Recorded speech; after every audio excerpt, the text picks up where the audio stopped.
Eminence Archbishop Elpidoforos, Your Eminence Metropolitan Savas, Your Grace Bishop Sebastianos, Fathers, Presbyteres, Leadership 100 family. And I say that because, I've been coming to these conferences for 30 years now. First as my parents' guest, then for 20 years as a member. And I don't think I've missed one. And, I was really struck, and the general mentioned it. When I walked into the room, it's like seeing long-lost family. And I am blessed to, throughout this time, probably know 90% of you in this room, and the 10% I haven't met yet. I look forward to getting to know you over the weekend. So it's great to be with you all this morning. I am privileged and honored to introduce to you today one of the true giants in our country, and someone I'm blessed to call a dear friend, General Andrew Poppas. He's not only the highest-ranking Greek American in the U.S. military, but he's one of only 12 four-star generals in the U.S. Army, and one of only 43 and he's one of only 43 four-star generals in the entire U.S. military. And he's currently the commanding general for 740,000 U.S. Army soldiers. However, the story of the Poppas family's service and courage began long before Drew graduated from West Point in 1988. It began during World War II with Drew's father, George, in Patras, Greece. As a boy in Nazi-occupied Greece, George, then Papadopoulos, joined Greece's fight against the Nazi rule by printing and distributing resistance flyers, painting anti-Nazi slogans, and running supplies and intelligence into the hills to the partisan fighters. He was wounded in one operation and relied on a local butcher for care when no doctors were available. In 1946, at the age of 15, George traveled to New York City, like many of the relatives of the folks in this room. Their family name went from Papadopoulos to Poppas due to a misspelling of Pappas at Ellis Island, believe it or not. And he found work at a local Greek diner. Again, a very familiar story to a lot of people in this room. As a naturalized American citizen, George Poppas was drafted into the U.S. Army. And for the second time in his young life, he went to war. And this time as an American soldier in the Korean War. Because of his European background, being a native Greek speaker and knowing other languages, he was selected to conduct counterintelligence operations against the Soviet Union in post-World War II Germany, blending in among the displaced people. This is also where he met his future wife, Drew's mom, Bessie. They settled in Janesville, Wisconsin, where they raised Drew and his two siblings, Athena and Alexander. 2 years ago, we were proud to present George Poppas with our Ohi Service Award in Washington, D.C. at the National World War II Memorial. This now 93-year-old proud father of Drew still resides in Janesville, Wisconsin. So on to the next generation of Poppas Palikari. As I mentioned, Drew graduated from West Point in 1988, and he spent his early years at Fort Myer, Virginia, Fort Bragg, North Carolina, and even a stint in Thessaloniki, Greece. In addition to Drew's numerous high-level appointments in the military, he also bravely led men into battle. He did a tour in Iraq, where he lost 22 of his men and another 100 injured, including himself. And then in Afghanistan, he did 3 tours, losing 55 of his men in just the first year. In Washington, D.C., he's held several senior positions at the Pentagon and the office of the chairman of the Joint Chiefs of Staff. In July of 2022, he became just the 24th commander of the U.S. Army Forces Command in Fort Liberty, North Carolina. And with his appointment, he was put on track to become the chairman of the Joint Chiefs of Staff. Many of you have heard of that title, but what that is the highest ranking and most senior military officer in our country. The principal military advisor to the President of the United States, to the Secretary of Defense, the National Security and Homeland Security Councils. Last September, I had the pleasure of visiting the general at Fort Liberty and some of his colleagues here and seeing him in his element and meeting these brave men and women in the U.S. Army and learning how they prepare for combat was humbling and inspiring. He's married to his wife, Beth, of 22 years, and they have 3 children, Olivia, 17, Bella, 18, and their oldest, Nico, is a 20-year-old sophomore at VCU, is here with us today. Nico, welcome.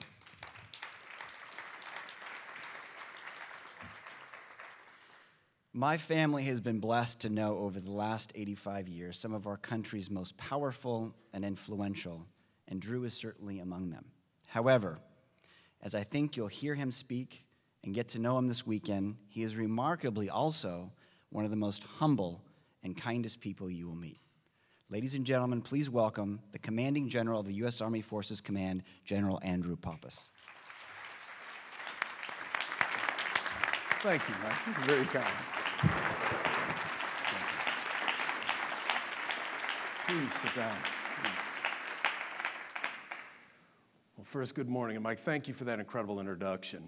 And I'll tell you, it's an extreme privilege for me to be here among so many fellow Greek Americans. And I want to thank you first for allowing me to join you, because it's really been an honor to receive such this warm welcome, both from this crowd, but from the L100. And Your Eminence, I want to thank you too, especially you, for sharing your time and your wisdom with all of us, and also for sharing this platform with all of us and this week's speakers especially. But as much, and I know those speakers are looking forward to sharing our experiences with this crowd, I'm absolutely confident that we have even more to gain by listening to you and your insights and your wisdom. So thank you for welcoming us into your conversations. Thank you very much, sir. Yeah. And as Mike said, I'm absolutely grateful, and thank you, Mike, for that, and for inviting me here today. He was the first one who reached out, and he's laid out what L100 does and the importance of it, and I listened. I was already in. But then he gave me that key line that really hooked me. He said, there's going to be great food. So I told him, I'll be there, Mike, as always. But Mike has become a very close friend of myself and my family, and he's a man that I deeply respect and have great admiration for. And he's also helped me, as my time of traveling in the military, you often wander away, but reconnect with a broad community of the Greek Americans. And especially this group here that's very passionate about our shared history and are also leaders in the community. And that's something that inspires and excites me. But as Mike talked about, he's also a very brave and he's a wise man. As he said, a few months ago, he came to visit me and the soldiers for a day in the life as a soldier at Fort Liberty, Old Fort Bragg, and that's the home of the airborne. So as part of that day, from weapons and vehicles and meeting with soldiers, we took him up to 14,000 feet, and he did an airborne free fall that day. Yeah, gorgeous day. Got pictures to prove it. And that's why the courage to exit an aircraft while in flight, that's why I say he's brave. But the reason I say he's wise is because he knew better than to tell his wife or his family he was doing that until he was safely on the ground. Then the call came. That is wise and patience. But thank you, Mike, and it's good to see she let you back out again, even with my presence. I also want to call out one young man who I have not yet pushed out of an aircraft, but it's coming. And emphasis on yet, Zach. And that's Zach Kotronakis. And I hesitate to call out any of the young professionals that are, especially in the middle of a day, just in case they're holding their own breakout session on the beach, which I fully accept. But I'll tell you, you're never too old to be inspired by a youngin'. And Zach also spent some time with me at Fort Liberty, and also previous to that on my visits to D.C. And what I will tell you, as long as there are people like Zach that represent the caliber of our young men and women in this group and in this community, I have to say we are in very good hands. And that's what Zach represents. And I am absolutely looking forward to spending some time tomorrow with Your Eminence to have a discussion with the young professionals. I understand some are still heading into town, and they're certainly not on the beach right now. But I'm going to tell you what I'm going to tell them tomorrow. That America needs their leadership. They are the future. They have the capacity to lead. I'll tell you, they are ready to lead. And whether it's through the church, through the military, through their careers, through their own professions, I have seen firsthand the acumen of our nation's young leaders. And I'm incredibly excited to see what Zach and all of his peers are going to achieve in the years ahead. So Zach, this is to you, your peers, and what the future holds for us.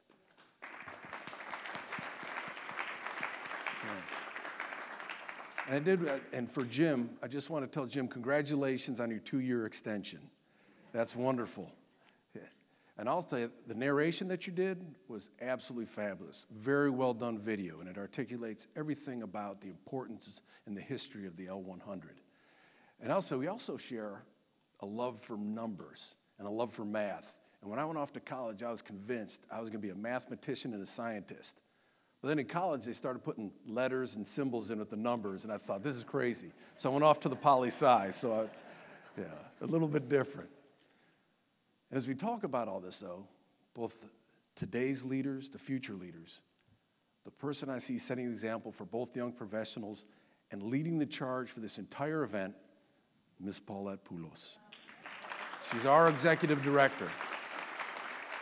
And as you saw from the video, and you see from every touch point engagement you have with her today and in the past, her and her team don't do any of this for themselves or for recognition, though it's well-deserved, but rather because of their commitment to our sense of community. And it's through the actions of the Paulettes, the Mikes, the Jims, and the Zachs, that each of you, that we get to witness service and leadership. And that's the greatest of Greek virtues. And it's been nurtured through generations. As we have heard from His Eminence, that it's from the ancient world's first democracy all the way through today to the modern era's strongest here in the United States. And I'll tell you, in my personal view and experience, I want you to know as I wear this uniform that your United States Army is also driven by these same virtues, service and leadership. Because we do. We commit ourselves to serving this nation, fighting and winning for the nation, but we can only do it because we have leaders at every level within our ranks. And leadership is imperative, because to some, leadership, it comes naturally. To others, it's awakened in moments of crisis. But regardless, leadership takes work to develop and refine those skills of ours as leaders. And it's built through muscle memory over years spent outside of our natural comfort zone. And there's no exact formula for creating leaders, although I've seen many throughout the Army that have fostered enough of them to be able to identify what I believe there are 2 common themes and denominators to all of these when we talk about leadership itself. And those denominators, leaders are created through a combination of values and then opportunity. And that doesn't begin just because we put on the uniform or we assume a specific role. The Army and each of your own individual career paths, I'll tell you, they cultivate our strengths as leaders. But they do so on top of the foundation that has been set by our morals, by our sense of responsibility and the environment that we've been brought up in. And there is power in the positive values that we learn through our families, through our heritage, and our faith. And I'll tell you, it's values like philotimo that we got to speak about at the Oki Day just last year. And that's the combined strength of community, camaraderie, and honor. And it has no direct translation to the English language. It's valued like the word ochi and what it stands for, the act of standing strong in the face of oppression, never, ever wavering. And the value of ancient Greek, itan I epitas, the legendary Spartan mantra that you return from battle with your shield or on it. And I love the symbology of the shield, especially with the Spartan formation. Because for the Greek Spartan, if he lost his helmet or his breastplate, he wasn't punished. But if he lost his shield, he was. Because the shield wasn't meant to defend him, but to the person to his left.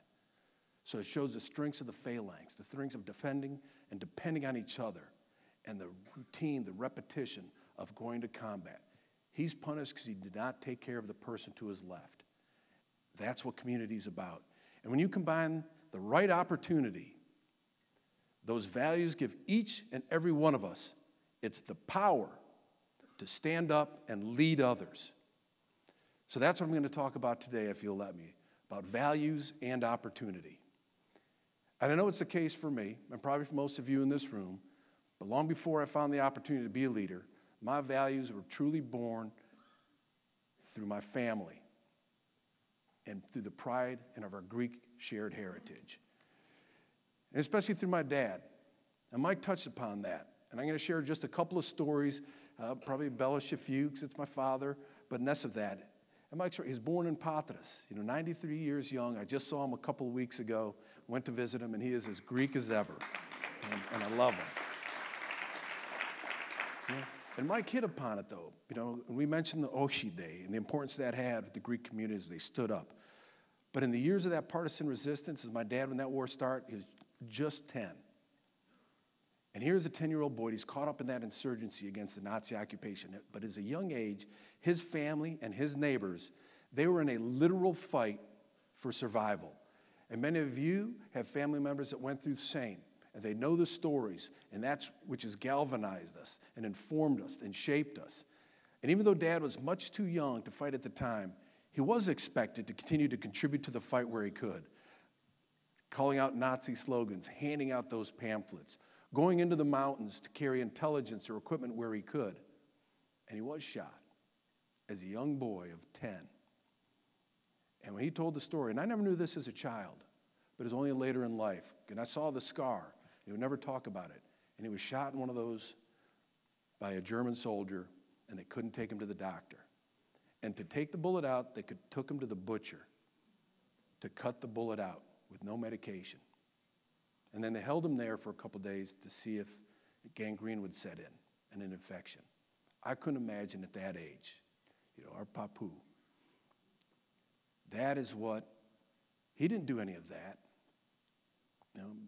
because he was a born leader at 10, but rather because service and freedom were a part of his identity, and it truly is a part of our culture, and we need to cultivate that. And that's the same culture that you and I honor and try to live up to every single day.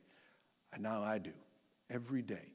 And it's not necessarily all as fighters, some of us have taken that on as a profession, but by contributing to the collective good in the best, most innovative ways we can.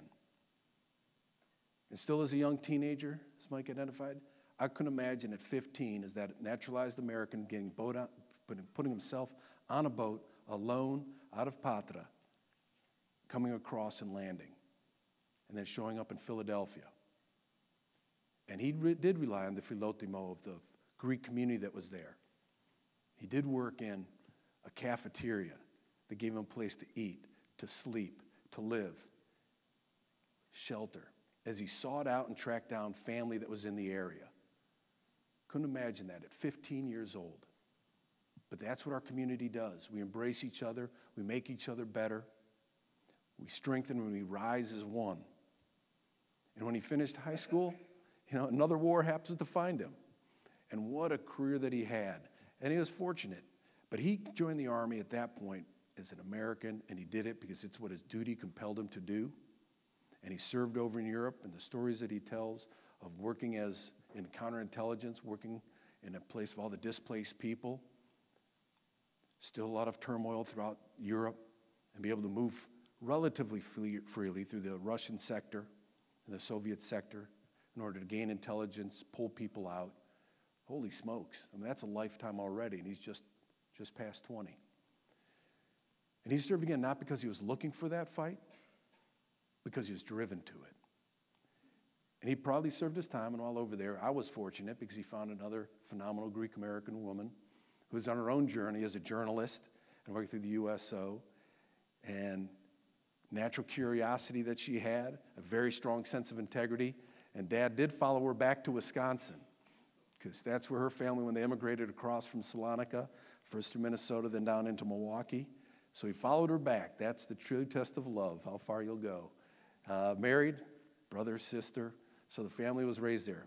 But with the same values imbued in us that made our parents leaders in our family, leaders in our community, leaders in this country. And they taught us not to be driven. Don't be driven by profit or by a life of comfort, but you have to strive to earn what's absolutely most important in life.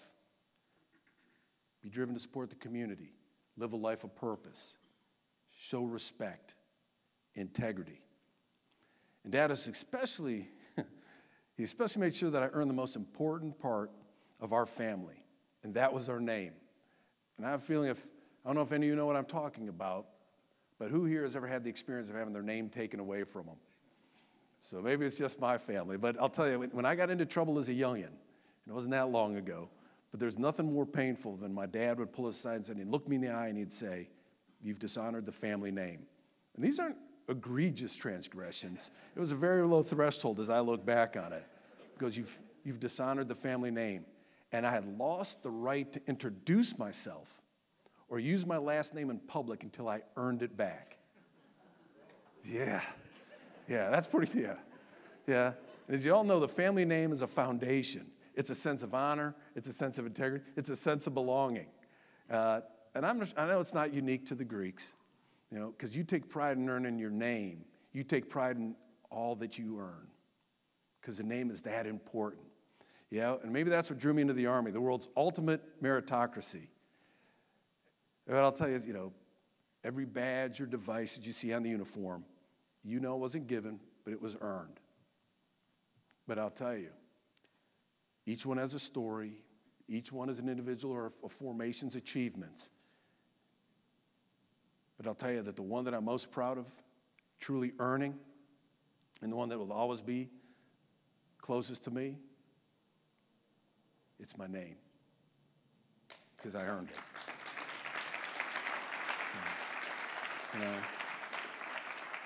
I'll tell you, the last story I'll tell you about Dad, and a phenomenal man. When we were kids, he would always rave about Greece, the beauty, the culture, its food, because it all comes back to food. But then one day when I was young, I said, "Dad, when are we going to move back to this paradise across the sea? It sounds wonderful. When are we moving back? I'd love to live there, not Janesville, Wisconsin." And he stopped me and he looked me in the eye and he said, "There's a reason that our family is here." And he got very serious. America's been our land of opportunity, because in America, we rise and fall on our own merit, that you're going to be judged by the content of your character, and you're only limited by your own initiative. It's here, all have this opportunity. And I'll tell you, those words have always stuck with me. We're going to rise and fall by our own merit. And Nico has heard this ad infinitum. It's a family mantra. The decisions we make, the discipline with which that we live our lives, the name we create for ourselves, all determine the type of leader we're going to be when those opportunities do arise.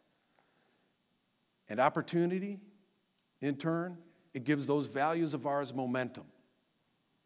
And I told you my parents, really through our heritage, they set me on this path towards leadership, which took shape after high school. And I had my beautiful mullet cut off at the time. I used to be on the cutting edge of fashion. I attended West Point and came out a young infantry officer. But I'll tell you, even in my early years of service, I did not yet have that sense of passion that I do now for the type of work that I was doing. At the time, the Army was still a job to me.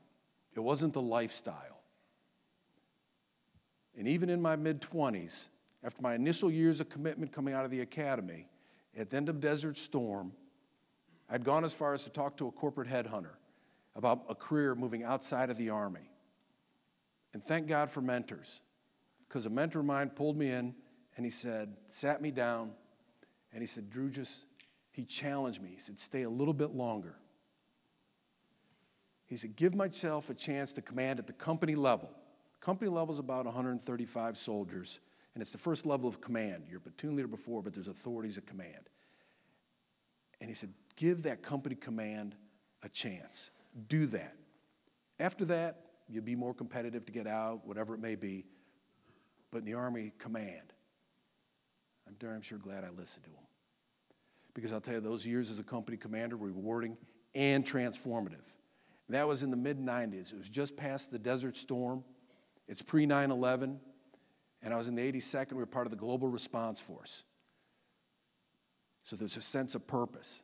And you have to be ready at a moment's notice. 2-hour recall. When you get called 24/7, you got to be in and ready to go within 2 hours and wheels up in an aircraft within 18. You're always ready, anywhere in the world. And you have to be able to fight and win when that nation calls. To shoulder this responsibility, we had to build a team that understood the importance of this mission. And I'll tell you, we worked hard, looked out for one another. We challenged each other to be better. We trained not just so we could get the job done right, but we'd do it through repetition that we couldn't get it wrong, because it's that important when lives are on the long and you're counting on each other. And from then on, I was drawn to this profession. I saw firsthand what my teammates and soldiers could achieve when we worked together for something greater than ourselves. Again, it wasn't about monetary results or social status, but it was about the team, the mission, a job well done. That nudge from a mentor towards continuing service was an inflection point. It was the intersection of values and a life-changing opportunity that builds a leader. And I'm willing to bet, as I look at this crew, and I've seen any of your bios and the discussions that I've had, that each of you have had a very similar experience in your life. When the door opens, when your values are strong and you're mentally prepared, you're physically prepared, you're spiritually prepared to step through that door, opportunity becomes the catalyst, and you become the leader. The next couple of days will probably be another catalyzing event for all of us. You have found your way here to this community that says it's all about leadership, because your head and your heart were in the right place when that opportunity knocked. And I have to believe that we can help each other launch one another into new and even more impactful ways to lead. These aren't one-time transformations. Life, through God and the people around us, constantly unlocks new opportunities to sustain our values and to lead others. I'll share just one more story. A couple years ago, after the last one took place coming out of the company, a different type of opportunity, and it was a much harder experience that I endured. But it unlocked in me an even stronger commitment to the soldiers that I served with and their families.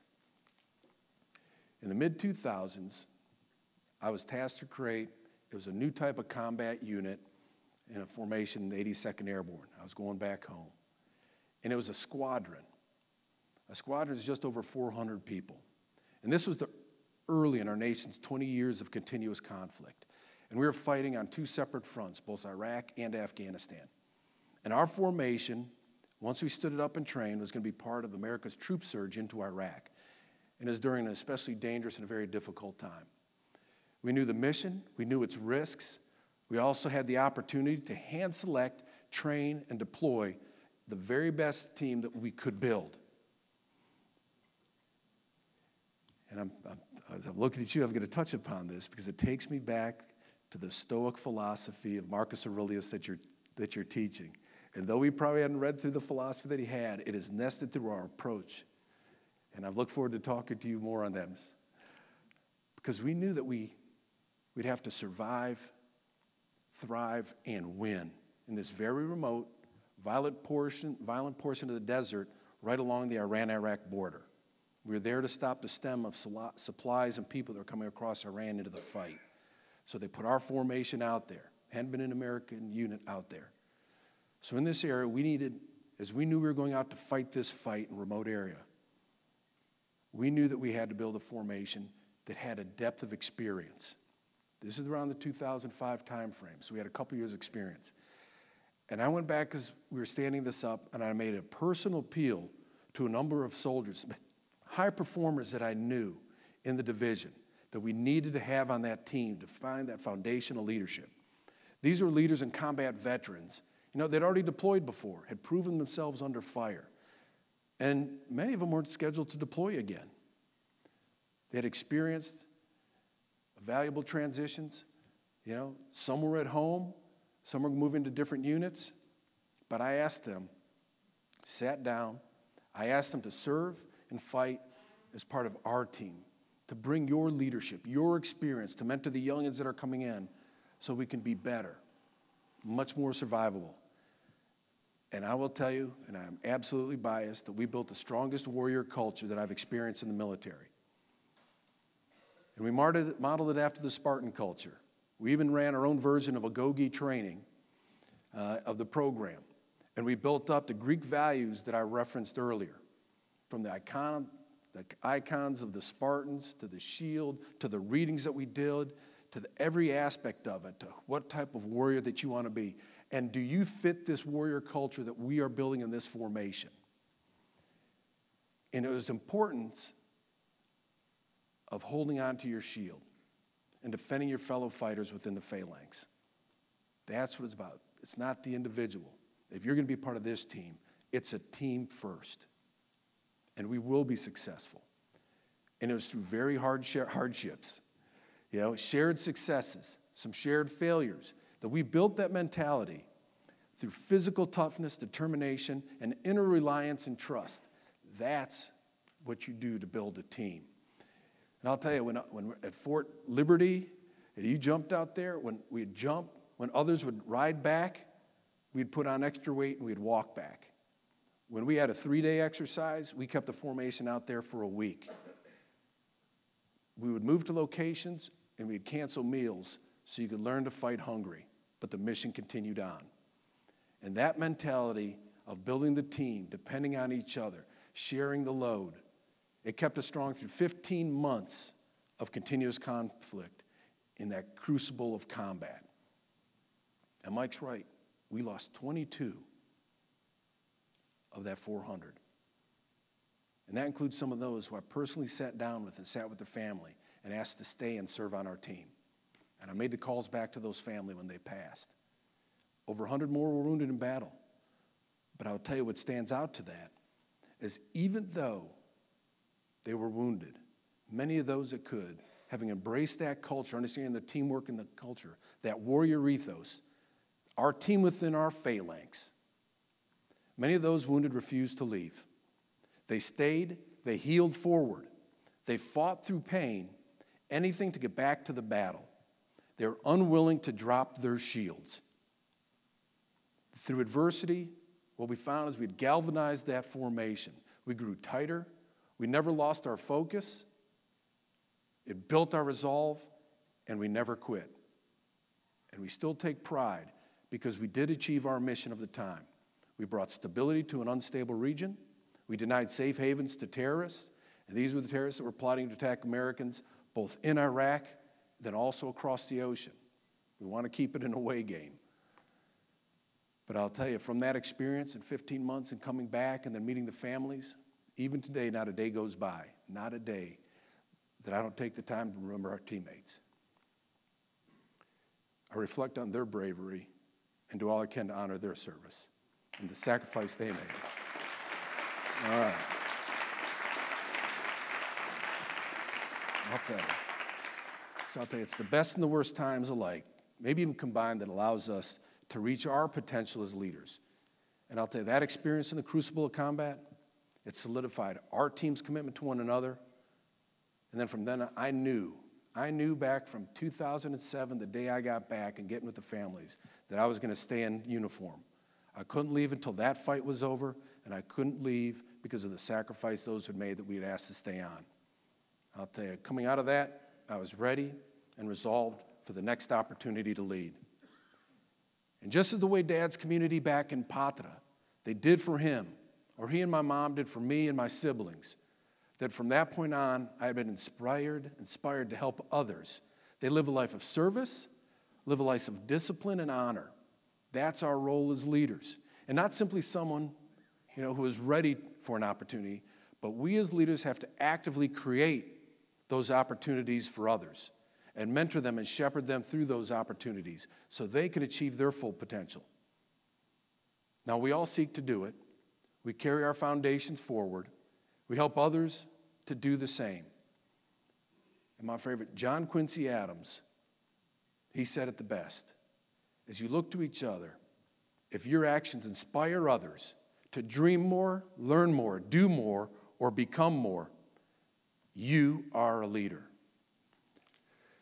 And if you look around, everybody to your left and right, the mere presence that you have here, the commitment you made to be here.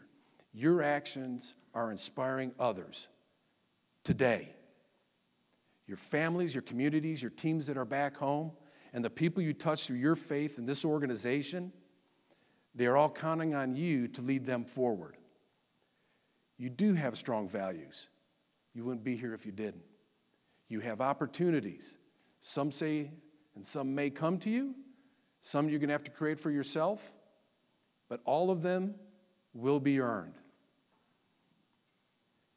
And I'll tell you, as I wear this uniform, if you feel your life is lacking, either in values or opportunity, rest assured the U.S. Army has both in spades.